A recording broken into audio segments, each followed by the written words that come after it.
Hello and welcome to this short tutorial. We're going to look at this character here, who is a very simple low polygon character.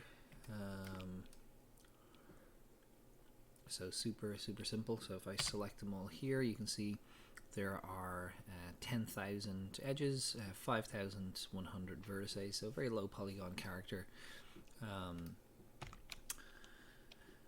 And the character has a skeleton, a very basic rig, and we have an animation up here that is 50 frames long. So we'll just put this into, say, solid mode here, and we can just scrub through so we can see the character can walk, and that's 50 frames. So I'm just going to press 0 on my numpad. So let's turn this on so you can see what I'm doing. There we go. So if we scrub through the animation here, so the character did like this bad deformation on the knee, and there's all sorts of things that we need to fix. But so the purpose of this little tutorial is just to look at making a very basic sprite sheet for a 2D game that we might make in Unity. So I have other tutorials on how to make characters like this, and I'll probably put up another one so you can see what to do, but we're just going to have a look at how we would get this to work in Unity in a 2D game. So first of all, we need to have a think about how the 2D game in Unity is going to work, or how it's going to look. So I can press G here with my light, and obviously change the lighting on the character, change maybe the color of the lighting, and obviously that has a profound effect on what we can see here of the character. Now what we need to do is think about the environment that this character is going to be in, and how we want that character to look as a 2D sprite, because once we have it rendered out, we cannot relight it. I mean, it's possible to go into Photoshop or some other raster editor to change the look of the sprite, but that seems like a lot of work. So we just want to get it right before we render it out. So I'm going to put this to a slightly tungsten color. I'm going to go back here. I'm going to place the light slightly so to the cameras on this side, so slightly to the other side, so that we have a little bit more shadow, and that's going to give us a little more definition on the character. We could, if we wanted, place the light directly behind the character and try and render out a silhouette. So we could do it that way, but let's just keep it nice and simple for now. Okay, so the walk cycle is the character walking on the spot, which is what we want. We want to be able to have that be able to put all the movement, any forward or backward movement that the character will make will be done through animating the sprite in Unity, as opposed to the character actually moving backwards or forwards through this area. So at the moment this is set to export a HD image, so you can see it's much wider than it is tall. That's the aspect ratio. So we don't need that. We need it to be almost the opposite. We need it to be taller than it is wide. And now again, before I punch this in and put a resolution in, you need to have a think about your game. How big will this sprite be on the screen? What sort of screen size will it play on? So are you going to be playing on 4K monitors? And if you are, how big is the sprite? Is it sort of some tiny sprite from Donkey Kong that is 100 pixels high, or will it be this big on screen, and therefore we need to render it out at an appropriate resolution? So I'm going to render it out a vertical resolution of 1024 and a horizontal resolution of 512.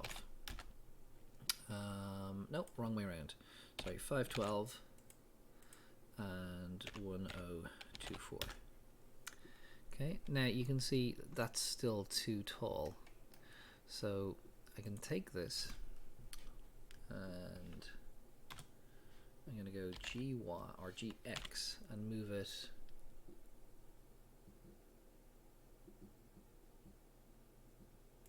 okay, so I've moved it slightly away from the character, and now what I'm going to do with the camera selected, I'm going to zoom in here and just press G to reposition the camera. Now I'm going to scrub through my animation to make sure there's no frame where the character is protruding outside the edge. So that's fine, that's not too bad. It'll give me a tiny bit of room, tiny bit of latitude to move the sprite around without rendering out unnecessary pixels or not wasting any of my real estate. To get this pattern behind the character, so if we look here at the settings, the render settings and the scene settings here, down here under film I have transparency turned on. So if I turn that off, this character will actually render with a solid opaque background. So if we want to be able to create a transparency around the character, we need to turn on this here for when we're rendering our output. Now at the moment we're set to output through Eevee, which is how I'm going to keep it. We could swap to Cycles or Workbench, but Eevee's fine for this and it'll be faster. At the moment it's set to start at frame 1 and end at frame 50, so if we render this and output a PNG sequence, we'll have 50 frames. And while that will give us a beautifully smooth animation, 50 frames is far too much for what we're doing. So rather than changing this, because it's, you know, that's the animation is 50 frames long, we'll get it to render every third frame. So it'll render frame 1, then frame 4, then frame 7, etc. So we'll end up with with some quick maths there. We'll have about 13 or 14 frames as opposed to 50, and those frames should be enough to, when played quickly enough in Unity, to convey the movement of the character walking forward. So I'm going to set my output options here. So I'm going to go to my desktop and I'm going to create a folder, and we'll call this 2D Sprite. So I'm going to go in there and I'm just going to call this Space Walk 1. Okay, so I'm going to end up with 13 PNG files with transparency in them because I've got RGBA turned on, and they'll be called spacewalk 1.001 or .003, .007, etc. Corresponding to the frame they output.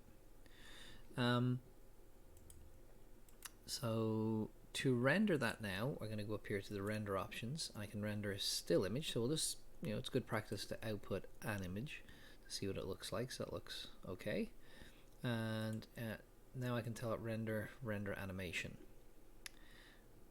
So let's do that. So it's rendering frame 4, frame 7, 10, 13, 19, 22, so it's quite fast. 31, 34. Okay, and 49. Okay, so I was going to open up Photoshop here. And what we're going to do in Photoshop is we're going to create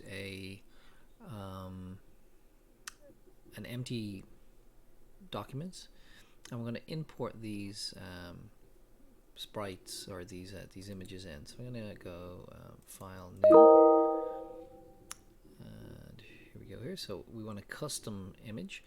Now again, the size of this, will be largely determined by how big you want the sprite to appear in your game and the resolution of the screens the game's going to play on, etc. So just for this example, we're going to make this 2048 in terms of width, and then our sprite was I think it was 1024 high, so we'll put that in there and we'll go create. So this is our image, and we have a slightly cream background. I'm just going to unlock the background by double clicking on it there and clicking OK. And now I'm going to go File, Open, navigate to my desktop, 2D Sprite, and then here are all my sprites. So I can select these and go Open, and they'll spin across like that. So I have a little bit of work to do here.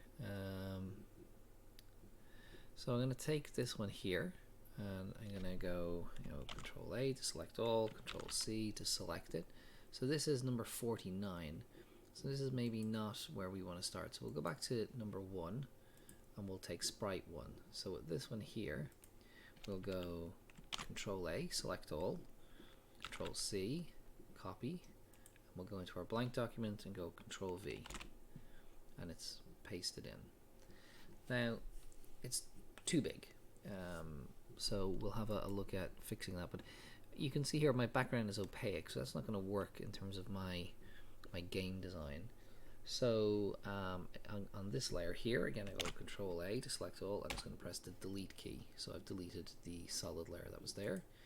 Now this layer, I'm going to go Edit, Transform Scale, and I want to set the scale here for the width to be 50%, and it's automatically linked to the height, and I'm just going to press enter to confirm that. Okay, so now there is my first sprite, so we'll place him there. So that was this one here, so we'll close that. And now we're going to go through a fairly laborious but worthwhile process. So Control A, Control C, and then I can close you. And in here I can go Control V. So there's my new sprite layer. I can go Edit, Transform Scale, and set it to 50%. Now with my new sprite in, I'm going to use, so we've got sort of snapping turned on, so that they're, and you can see there's a pink line appeared beneath both of their feet, and that's going to help us in Unity to make sure they're aligned.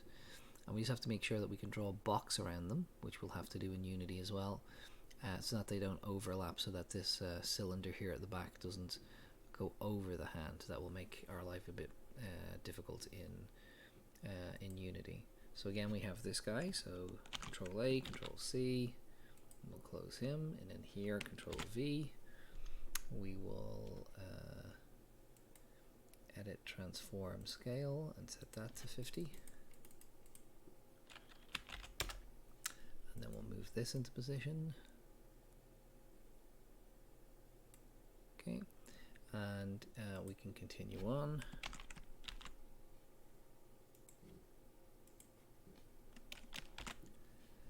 And as I said, it's slightly laborious, but so there is a much quicker way to do this, but it's a bit more involved in terms of your understanding of Photoshop. So you can make what's called a little macro, which is a system whereby every time you open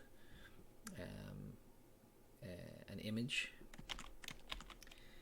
it will perform a certain number of tasks to that image. So we could open up, say, 10 images, and it would auto crop them or auto scale them for us. But for something this small, using sort of a batch method to do that seems a little like overkill.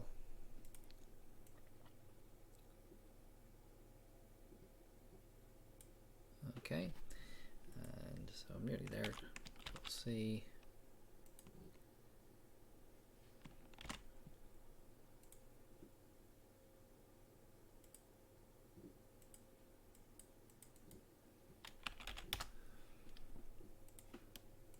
And we'll eventually here run out of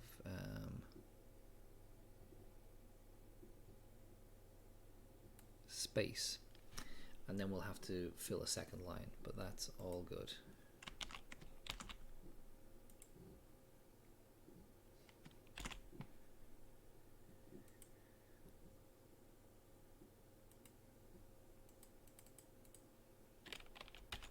Okay. So hopefully you can see the methodology here.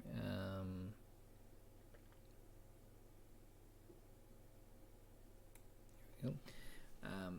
And without me having to go through all of the rest of them, so you get the idea. So when this reaches the end, I'll get maybe another 2 in here, possibly 3. Then I'll run in a second line. So there's 1, 2, 3, 4, 5, 6, whatever. There's about 12 left. So rather than watching me copy and paste all of them in, you'll see what they look like. So then this sprite sheet then we can bring into, just save it as a PNG file, and then we can bring that into Unity and use that as our sprite sheet for our character. What we will do in future sort of iterations of this is, rather than just having a single animation here, we'll output maybe the character crawling or jumping, so different animations. So you'd have a range that would output, so you might end up with, instead of 15 or 20 sprites being exported, you might end up with 100 sprites. But again, you do the same thing. You would make a bigger document here, copy them all in, which again would take a little bit of time, and then in Unity import them and then set them up as animations, which we will look at in the next video. So we'll leave it there for now.